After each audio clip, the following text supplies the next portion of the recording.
Oops, teka lang sandali. Ano yung nababasa ko sa Facebook? Na ang mga worker daw sa Hong Kong is natatakot silang ma-terminate. Pero ang mga employer daw dito sa Taiwan ay natatakot daw silang mag-terminate ng worker. Alam nyo po, wala nga ditong termination. Pero pahihirapan ka naman nila. And titingnan nila kung hanggang saan ka. Kagaya ako, ang dami kong naranasan kay Lolo.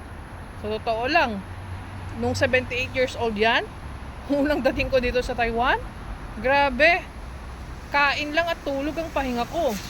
Tapos, 6:30 pa lang or 5:30, nasa labas na kami sa loob ng isang araw.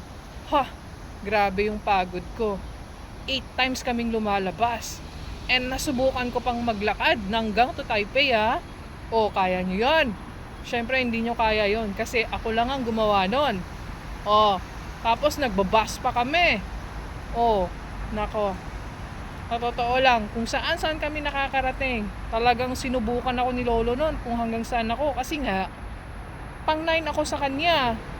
O, pero tingnan mo naman, lahat ng paghihirap ko nagbunga. Kasi yung mga employer ko na, nararamdaman ko na gustong gusto nila ako. And kahit hindi ako magdaman ng sahod, sila na ang nagpalaki ng sahod ko. Sana all, di ba?